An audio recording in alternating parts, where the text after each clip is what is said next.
pranks happen on your sets that you're on. What was the best one, either that you pulled or that was pulled on you?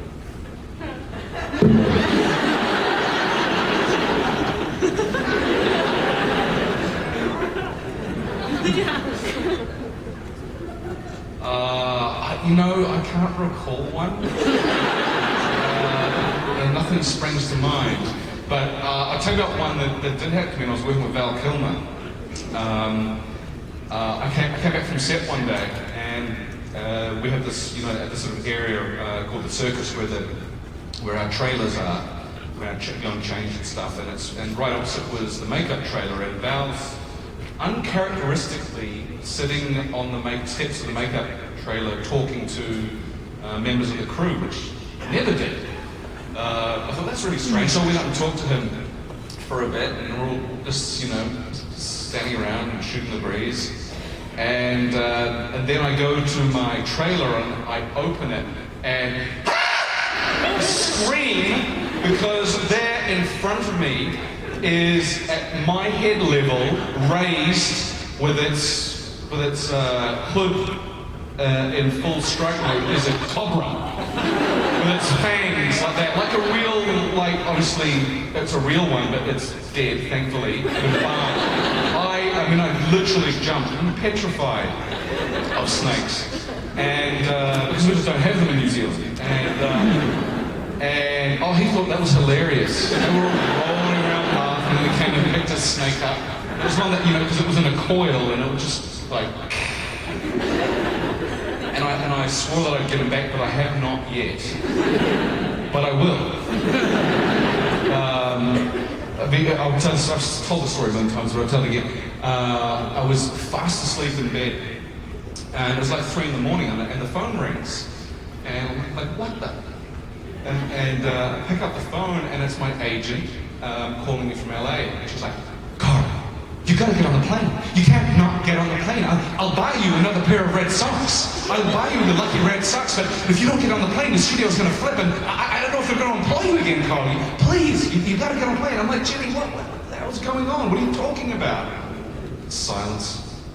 She's like, bloody hell. Bingo. Jenny, what's going on? And she said, look, I just received a phone call. I thought it was from you, and it was Vigo, obviously. Vigo who called her up and said, Jenny, it's Karl, I'm packing, and I can't find my lucky red socks. I'm not getting on the plane without my lucky red socks. It's bad luck. And Jenny, are you there?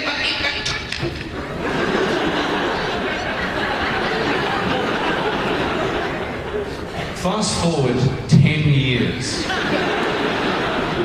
I'm in Madrid promoting Dread, and Vigo's in Madrid promoting his Spanish film Un Plan. I'm speaking to the press on the Tuesday, and he's speaking to them on the Wednesday. So here's what I did. Just casually, after every single interview, I would sidle up to the reporter and go, yeah, I've got the day off tomorrow. Yeah, I'm planning to go to Segovia.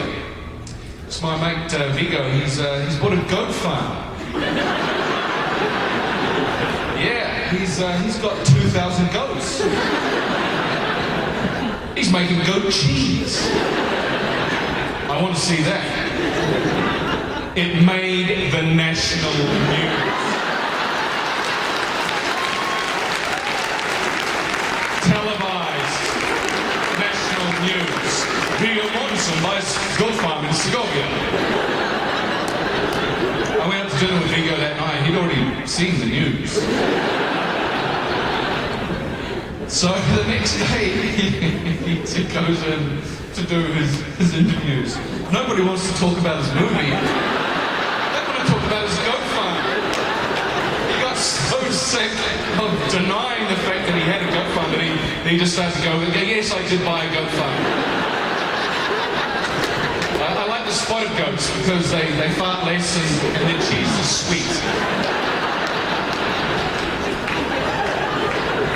So for those of you who've heard about the neutron cream prank, Pegg and pine will keep. I don't care how long it takes, but it'll be next year.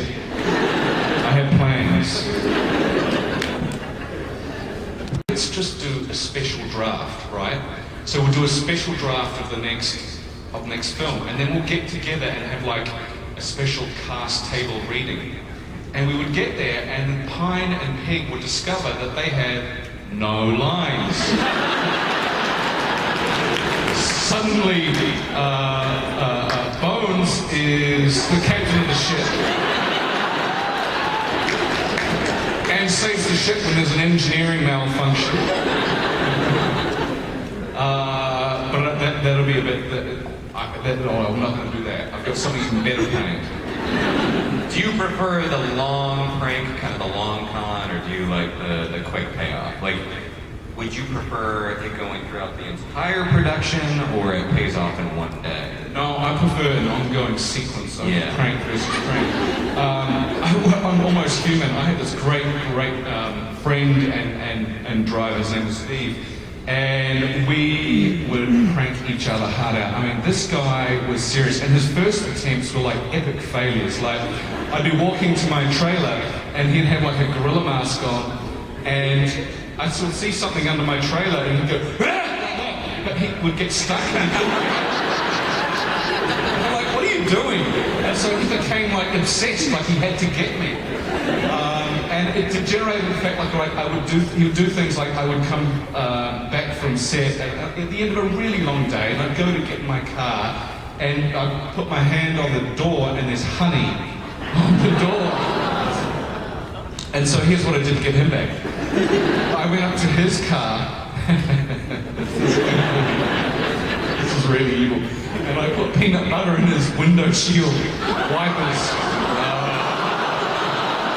Just so he couldn't see it, just a very thin layer.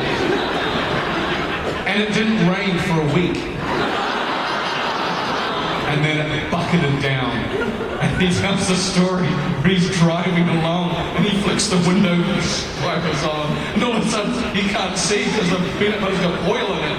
And the whole thing goes milky. So he had to pull over in the rain and try and clear it up.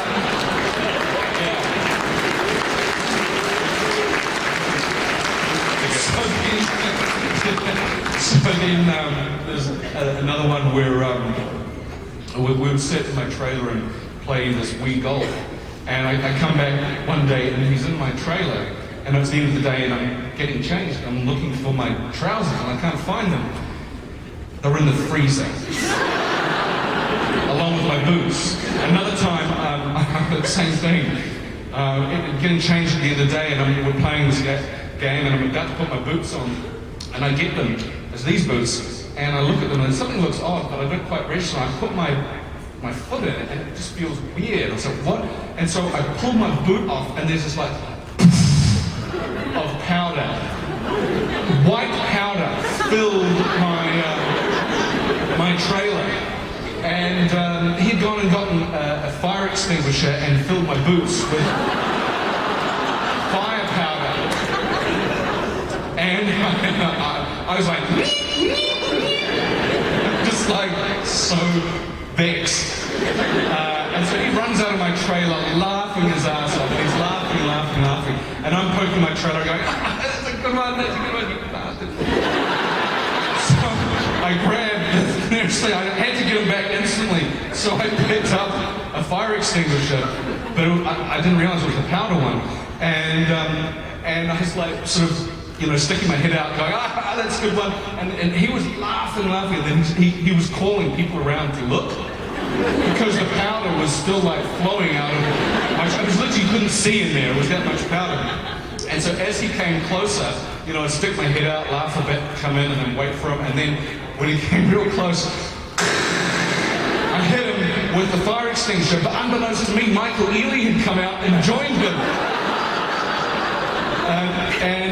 He's like, oh man, I didn't sign up for this shit. He was going out to dinner in some very nice clothes. My driver, he copped it in his mouth. And this is where it felt bad, but I'm still going to laugh.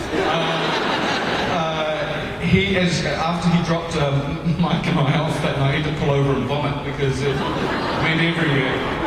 I know, I took it to the next level. I do realise that.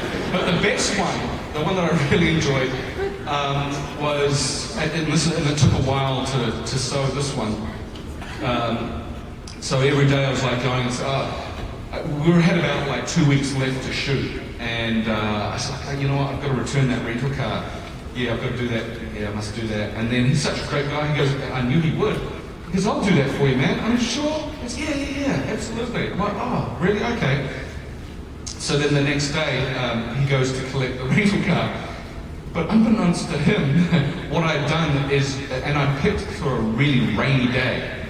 And unbeknownst to him, you're all sitting there thinking, you're an asshole. Unbeknownst to him, what I had done was run the car, the petrol tank completely dry.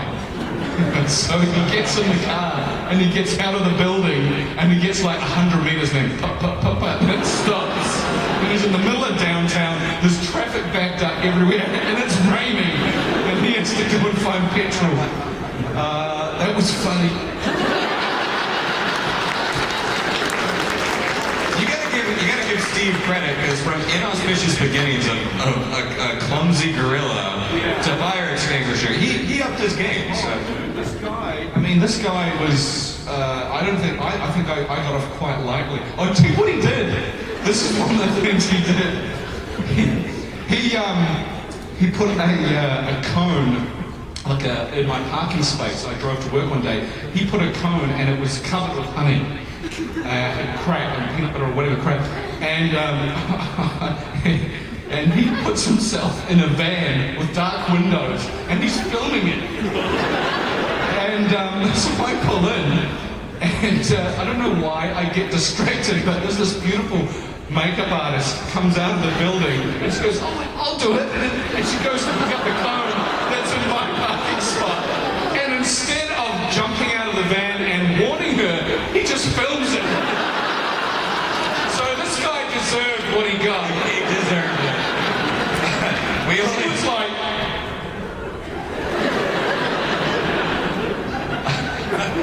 unfortunately,